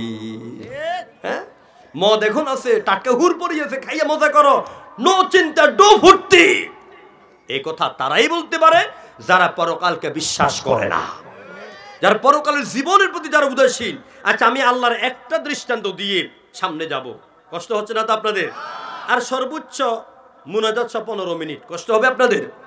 আমার ভাইয়েরা, আল্লাহ পাক বলেন আমি মানুষকে আবার তৈরি করব, মানুষকে আবার তৈরি করব। যুক্তি দেখো, ওয়াল্লাহুল্লাযী আরসালার রিয়াহা ফাতুসিরু সাহাবান ফাসুকনাহু ইলা বালাদিম মাইয়িতিন ফাআহইয়াইনা বিহিল আরদা বা'দা মাউতিহা কাযালিকান নুশুর। আল্লাহ বলছেন তিনি আল্লাহ যিনি বৃষ্টির আগে ঠান্ডা বাতাস প্রবাহিত করে দেন। সুবহানাল্লাহ। কোন বৃষ্টি আসার আগে ঠান্ডা বাতাস আসে কিনা? এসে ঘরের বউজিকে বলে দেয় বৃষ্টি আসতেছে, ঘরের উঠানের দান ঘরে নিয়ে যা, কাপড় চোপড়গুলি ঘরে নিয়ে যাও, ঘরের বাইরে ছাগলগুলি ঘরে নিয়ে আসো, এভাবে সতর্ক করে দেয়। আল্লাহ পাক বলেন এরপরে আমি আল্লাহ কি করি, ফাসুকনা ইলা বালাদিম মাইয়িতিন, আমি আল্লাহ পাক আকাশ থেকে মরা জমিনের মধ্যে বৃষ্টিটাকে বর্ষণ করে দেই। তোমাদের ইরিদানের গোসার গোড়াগুলি ফেটে যায়, পানির অভাবে আগাগুলি মরে যায়, তোমাদের মাছের পুকুরের পানিগুলি শুকিয়ে যাচ্ছে, আমি আল্লাহ আকাশ থেকে পানি বর্ষণ করি। ইলা বালাদিম মাইয়িতিন, মরা জমিনে পানি পাঠাই। এরপরে কি করি, ফাআহইয়াইনা বিহি আরদা বা'দা মাউতিহা, জমিনটা মরে যাবার পরে আকাশের বৃষ্টি দিয়া জমিনটাকে জিন্দা করে দেই। এই ক্ষমতা কার? আরো আস্তে কোন ক্ষমতাটা কার? আল্লাহ নাম নিতে কষ্ট হয়, খারাপ লাগে, বিরক্ত লাগে, গলার সব শক্তি দিয়ে বলেন আল্লাহ। শাহাদাত আঙ্গুলি তুলে কোন আল্লাহ, আরো জোরে কোন আল্লাহ, চিল্লায় বলো আল্লাহ। আল্লাহ খুশি হয়েছে না? আচ্ছা আপনাদের গায়ে শক্তি ফালাইলাম কেন? দেখেন হাদিসে কুদসির ভিতরে এলো, আল্লাহর কোন বান্দা বান্দি যদি রাতের গভীরে হৃদয়ের গহীন ভাগ থেকে একবার বলে আল্লাহ, আল্লাহ পাক বলে বান্দা তোর একবার ডাকের বিনিময়ে আমি আরশের মালিক একবার নয়, দুইবার নয়, 70 বার জবাব দিয়া বলি বান্দা আমার কাছে তুমি কি চাও। এই জন্য আল্লাহকে ডাকবেন দয়াল বাবা, খাজা বাবা, ল্যাংটা বাবা, ভণ্ড বাবা নয়। ডাকবেন কাকে? ডাকবেন কাকে? আল্লাহকে ডাকবেন। আমার ভাইয়েরা, আল্লাহ পাক বলেন মরা জমিনটাকে পানি দিয়ে যেমনে জিন্দা করি, দুনিয়ার মানুষ এইভাবে মরে যাবার পরে আমিও তোমাদেরকে জিন্দা করব। সুবহানাল্লাহ। ইসরাফিল সিংহে ফু দিবেন, وَنُفِخَ فِي الصُّورِ فَصَعِقَ مَنْ فِي السَّمَاوَاتِ وَمَنْ فِي الْأَرْضِ إِلَّا مَنْ شَاءَ اللَّهُ। সিংহের মধ্যে ফু দেওয়া হবে, সিংহের মধ্যে যখন ফু দেওয়া হবে এরপর আকাশ জমিন সব ভেঙে যাবে, মানুষগুলি কবর থেকে উঠবে। কোরআনে কারিমে অন্যত্র আল্লাহ পাক বলেন কবর থেকে উঠে কি করবে তারা, ওয়ানুফিখা ফিস সূরি ফাইযাহুম মিনাল আজদাসি ইলা রাব্বিহিম ইয়ানসিলুন। মানুষ কবর থেকে উঠবে, ওরা দলে দলে তাদের আল্লাহর কাছে দৌড়াতে থাকবে। গায়ের মধ্যে কোনো জামা থাকবে না, কোনো কাপড় থাকবে না, কোনো শাড়ি থাকবে না, কিছুই থাকবে না, উলঙ্গ অবস্থায় তারা দৌড়াতে থাকবে। এরপর আল্লাহ পাক বলেন ইয়াউমা ইয়াকুমুন নাসু লিরাব্বিল আলামিন। সব মানুষ কবর থেকে উঠে এবার তারা হাসরের ময়দানের নিচে দাঁড়ায় থাকবে।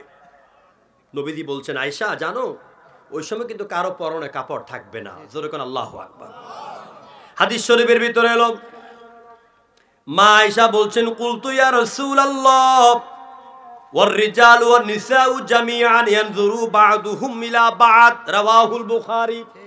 হুজুর নারী পুরুষ বলি সব বুঝি একসাথে দাঁড়াবে, শরম করবে না? পুরুষেরা নারীদের দিকে তাকাবে না, নারীরা কি পুরুষের দিকে তাকাবে না?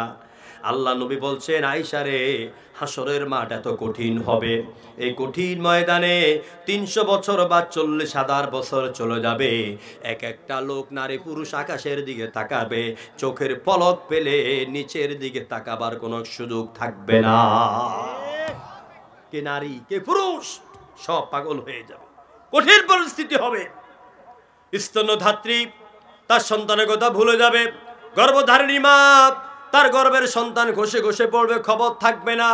নবী গো, তুমি দেখবে যেন সবাই পাগল, আসলে কেউ পাগল হয় নাই। ওয়ামা হুম বিসুকারা ওয়ালাকিন্না আযাবাল্লাহি শাদীদ। আল্লাহর আযাবের ভয়ে সব পাগল হয়ে যাবে। আমার বন্ধুগণ, ওই হাসরের ময়দানে মানুষ দাঁড়ায় থাকবে, কত বছর চলে যাবে।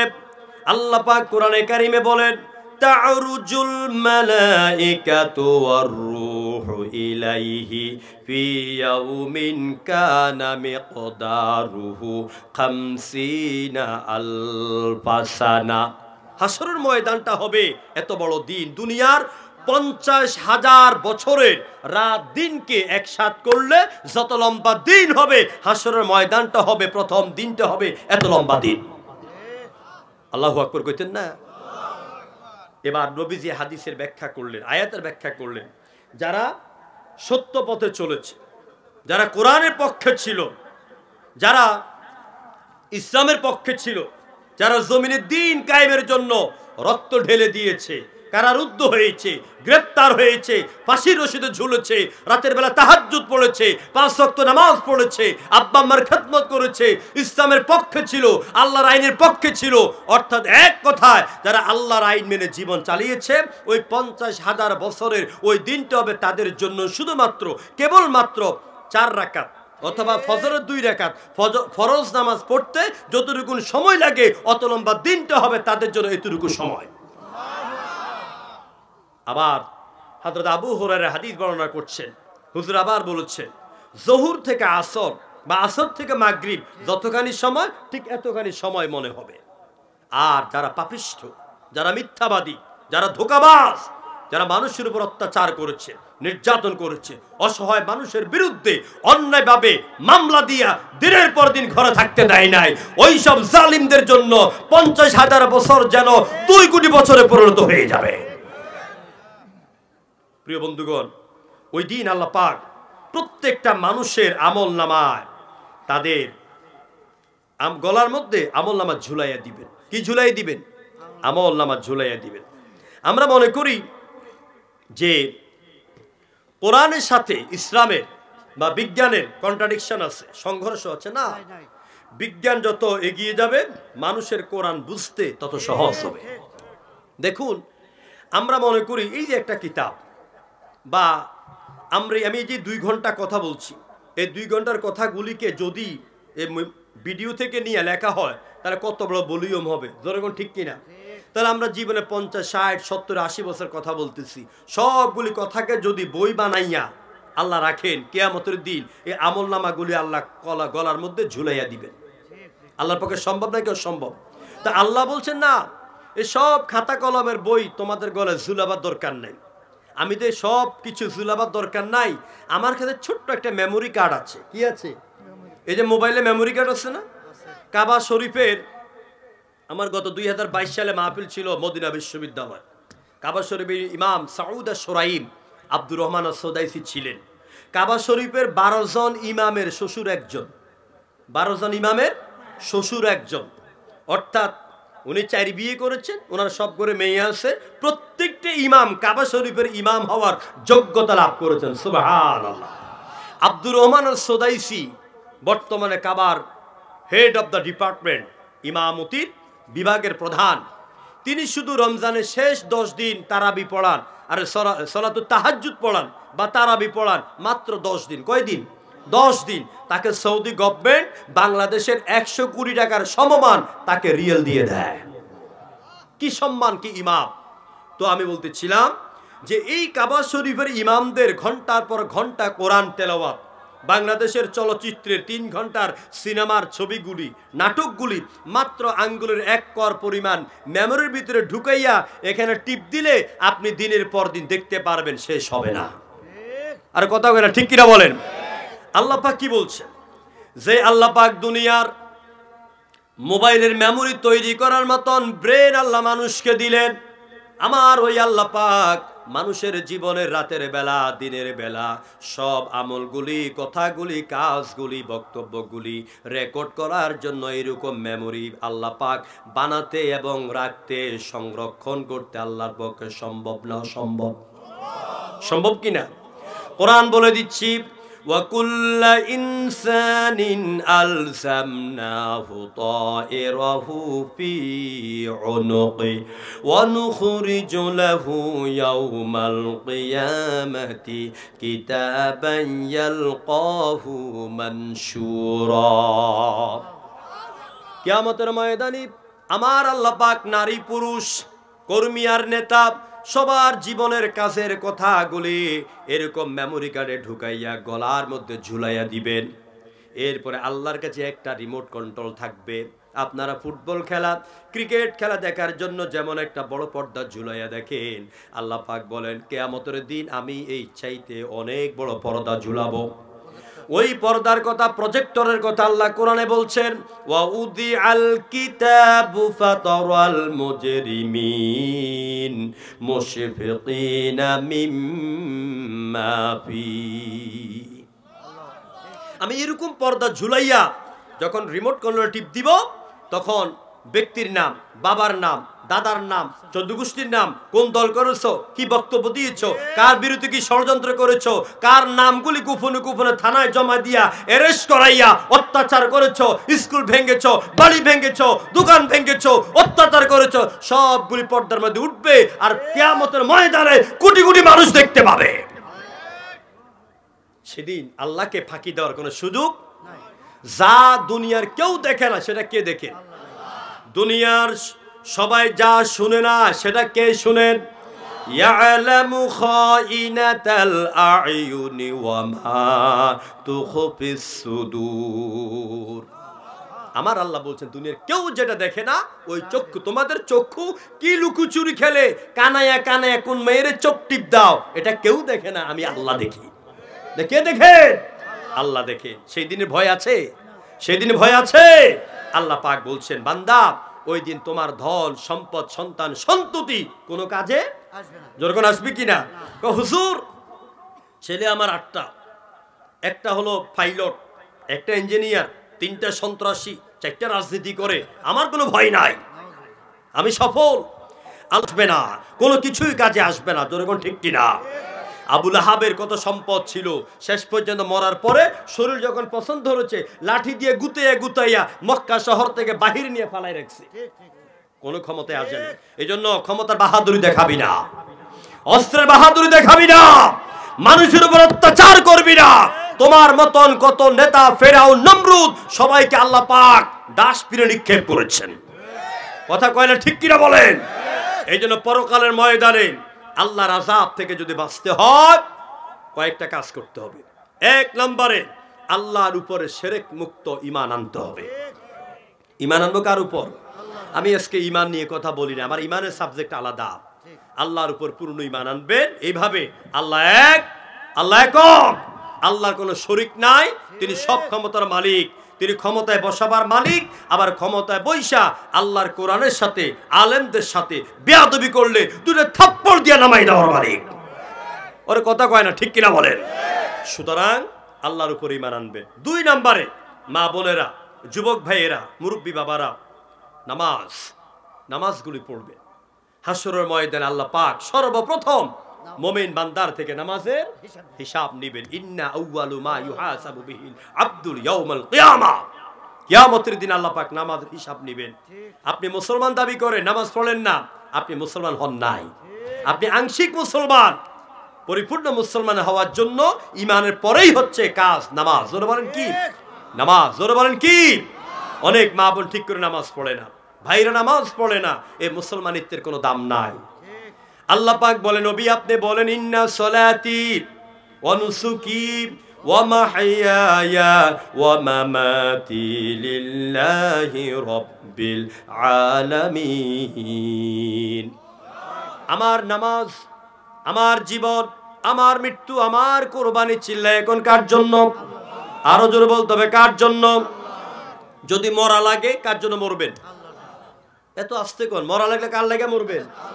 বাঁচা লাগলে কার জন্য বাঁচবেন? মরতেই হবে যখন শহীদি মরণ দিও আমাকে শাহাদাতি জানি শুধুই জীবন জোরগণ ঠিক কিনা শাহাদাতি জানি শুধুই জীবন সে জীবন দিও আমাকে মরতেই হবে যখন শহীদি মরণ দিও আমাকে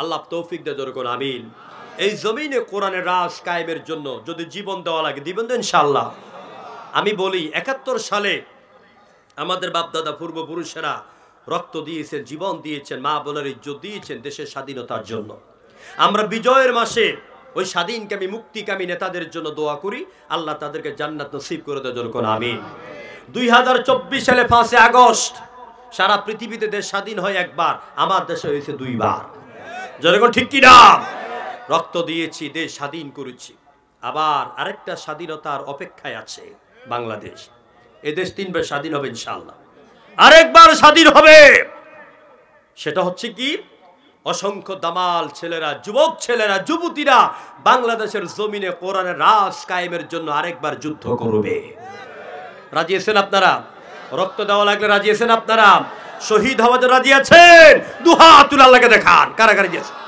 এবারে আমি একটা মিছিল দিব আমার সাথে মিছিল দিতে হবে পারবেন এই শুধু বক্তাগিরি করি না ঢাকা রাজপথেও মিছিল করি দেখেন তো হয় কিনা আমার সাথে হাত ঝাঁকাইয়া ঝাঁকাইয়া তাকবীর দিতে পারবেন তো ইনশাআল্লাহ বলেন সবাই নারায়ে তাকবীর হয় নাই তাড়াশের যুবকের আরো জোরে বলতে হবে নারায়ে তাকবীর আল কোরআনের আলো আল হাদিসের আলো সারা বাংলায় জালো সংসদে জালো সচিবালয়ে জালো স্কুল কলেজে জালো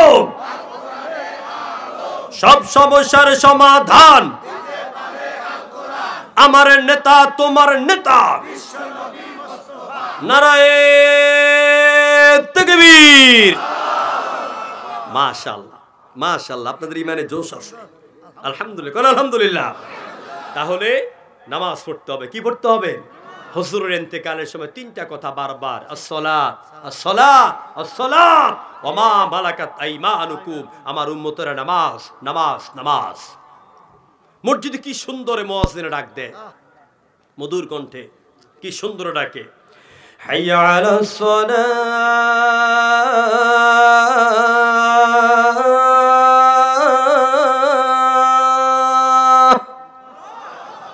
অর্থ কি এসো নামাজের দিকে এসো তো বেটা তো সিঙ্গা টানে সিঙ্গা ছিলেন তো এই বাম হাতে চায়ের কাপ ডান হাতে সিঙ্গা উপরের দিকে ধোঁয়া ছড়ে নাকের ছিদ্র দুইটা দিয়া মঙ্গল গ্রহে ধোঁয়া গেছে কিনা এমনি চাইয়া থাকে আছে না নামাজের ওয়াক্ত চলে যায় মোবাইল টিপে যুবকে গান দেখে নাটক দেখে জোরে কোন ঠিক কিনা এখন নামাজের দিকে এসো কয় মুয়াজ্জিনের ফ্যাক্টরি লেগে আর ভালো লাগে না এরকম মুসলমান আছে নাকি নাই মুয়াজ্জিনে রাগ করে না মুয়াজ্জিন আবার বলেন হাইয়া আলাল ফালাহ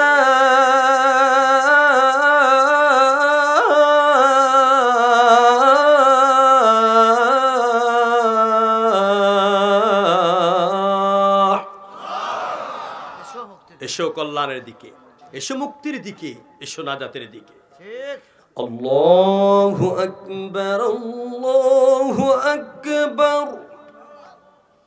লা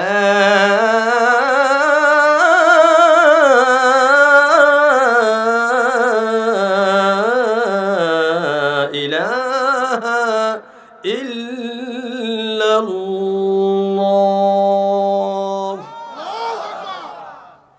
আল্লাহ পাক আল্লাহর হাবিব বলছে যে নারী যেই পুরুষ আল্লাহকে সেজদা দেয় সেই ঘরে অভাব থাকে না যেই ব্যক্তি নামাজ পড়বে রোড অ্যাক্সিডেন্ট হবেন না যেই ঘরে নামাজ থাকবে আল্লাহ অভাব দিবেন না। সুতরাং শেষ কথা, পরকালের আযাব থেকে, কিয়ামতের কঠিন ময়দান থেকে বাঁচতে হলে শিরক মুক্ত ঈমান লাগবে, নামাজ লাগবে, আব্বা আম্মার খেদমত লাগবে। রাজি আছেন?